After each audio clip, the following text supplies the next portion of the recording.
Dios les bendiga, soy el pastor Gilberto Gutiérrez de la Iglesia Bautista Obret de México DF. Me da mucho gusto saludarlos en este domingo 18 de julio 2021.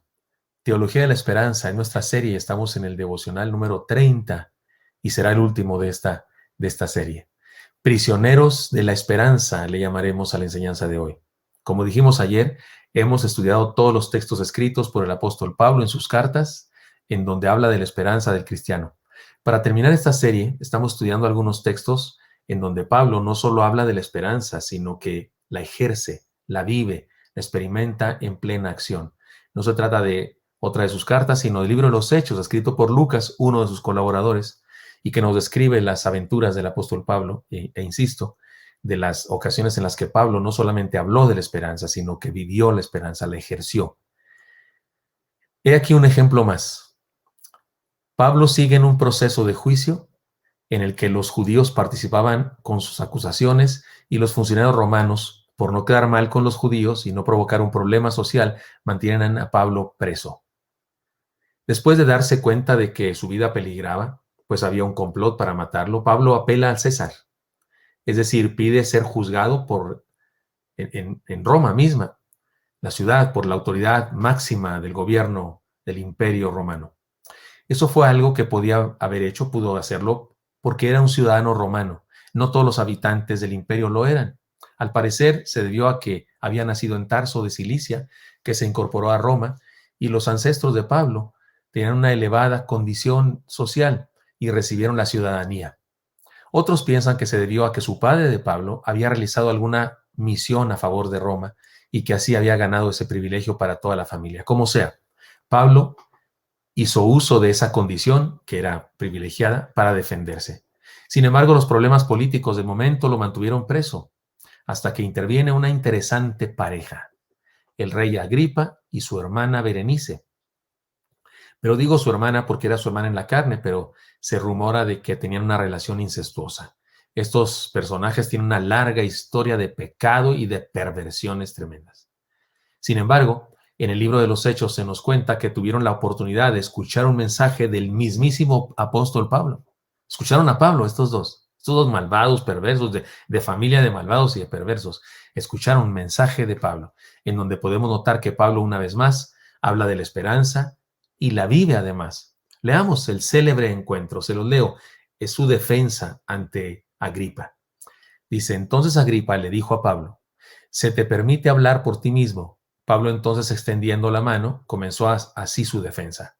Me tengo por dichoso, oh rey Agripa, de que haya de defenderme hoy delante de ti de todas las cosas de que soy acusado por los judíos, mayormente porque tú conoces todas las costumbres y cuestiones que hay entre los judíos, por lo cual te ruego que me oigas con paciencia.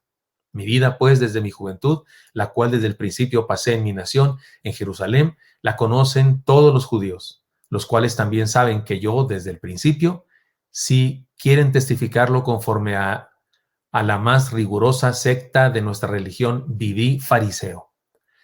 Y ahora, y aquí viene nuestro texto clave, sigue diciendo Pablo, y ahora, por la esperanza de la promesa que hizo Dios a nuestros padres, soy llamado a juicio.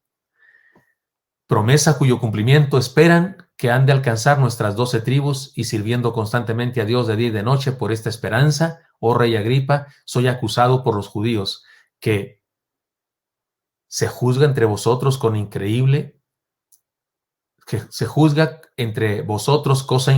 que Dios resucite de los muertos. Hechos 26, 4 al 8. ¿Se acuerdan ayer que dijimos cómo utilizó Pablo este asunto de la resurrección para poner en pleito a fariseos y saduceos y así de esa manera retardar un poco el asunto que era contra él porque quieren matarlo? ¿Recuerdan eso?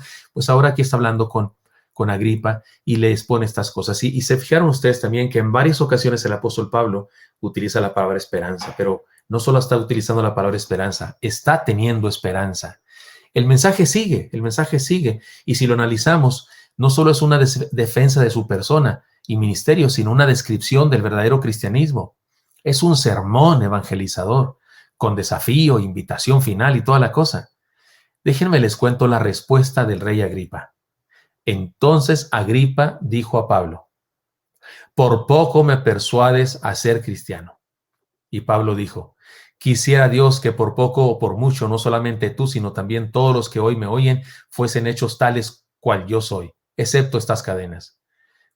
Cuando había dicho estas cosas, se levantó el rey y el gobernador y Berenice y los que se habían sentado con ellos, y cuando se retiraron aparte hablaron entre sí, diciendo, ninguna cosa digna ni de muerte ni de prisión ha hecho este hombre. Y Agripa dijo a Festo, ¿podía este hombre ser puesto en libertad si no hubiese apelado a César? No lo liberaron ahí porque había apelado a César. Sin embargo, ¿sabe una cosa? Por si alguien piensa, oh, qué bárbaro, Pablo se equivocó, apelar a César, no debió hacerlo. Discúlpeme, pero si lo liberan ahí, lo matan, porque había un plan, toda una confabulación de los judíos para asesinarlo. Entonces, parece que fue mejor, fue plan de Dios así. Esto está en Hechos 26, 28. Bueno, los últimos versículos son Hechos 26, sí, del 28 en adelante. Ahora, Pablo habla de la esperanza y la modela para que otros la puedan percibir eficientemente. Vivir la esperanza de vida eterna es una decisión personal. Ciertamente no todos están dispuestos porque hace falta dejar de creer en las posesiones y las capacidades personales y descubrir la gracia de Dios, y algunos no pueden hacerlo por su orgullo. Ejemplo A, Agripa y su hermana y su amante, Berenice. Nuestro mensaje de esperanza siempre es un desafío para la gente que nos rodea, siempre. Es mejor tener esperanza que tener la sartén por el mango. Pablo está preso, aquellos gobernantes tienen su vida, según ellos, en sus manos. Siempre es mejor tener esperanza que tener el sartén por el mango. Bueno, estas son enseñanzas preliminares, pero finalmente Pablo es trasladado a Roma. El viaje está lleno de aventuras, de fe, es bastante extensa la narración de Lucas en el libro de los Hechos, no lo vamos a leer nosotros, deberíamos estudiar eso en otro momento, pero finalmente llega a Roma. Y siendo preso domiciliario, manda llamar a los líderes de la ciudad para presentarse ante ellos. Ellos saben de su reputación de maestro, fariseo, de líder, de estricto, y por eso lo visitan, porque esa fama tiene Pablo con ellos. He aquí su enseñanza que les expresa, porque se juntan con él, se van a la cárcel domiciliaria y él ahí les habla. Esto es en su sermón de presentación ante los judíos de Roma. Les leo lo que les dijo, en una de las cosas que les dijo. Aconteció que 3 días después Pablo convocó a los principales de los judíos, a los cuales luego que estuvieron reunidos les dijo, yo, varones hermanos, no habiendo hecho nada contra el pueblo ni contra las costumbres de nuestros padres, he sido entregado preso desde Jerusalén en manos de los romanos, los cuales, habiéndome examinado, me quieren soltar por no haber en mí ninguna causa de muerte. Pero oponiéndose los judíos, me vi obligado a apelar a César, no porque tenga de qué acusar a mi nación. Así que por esta causa os he llamado, para veros y hablaros, porque por la esperanza de Israel estoy sujeto con estas cadenas. Hechos 28, 17 al 20. Durante mucho tiempo los judíos de Roma se reunían en la prisión domiciliaria de Pablo. Esto pasó después. Esa vez lo escucharon y la otra semana otra vez y otra vez y otra vez. ¿Y qué iban a hacer? A escuchar la predicación de la palabra de Dios. Podemos decir que Pablo no podía salir de su arraigo, pero los de afuera iban para escuchar la palabra de Dios. ¿Y cuál era su predicación? Esperanza, ya lo vimos aquí, esperanza. Cuando a Agripa y a Berenice les habló de la esperanza, y aquí una vez más a los judíos les habla de la esperanza. Lo interesante es que Pablo completa su declaración diciendo que por esta esperanza él está sujeto con cadenas.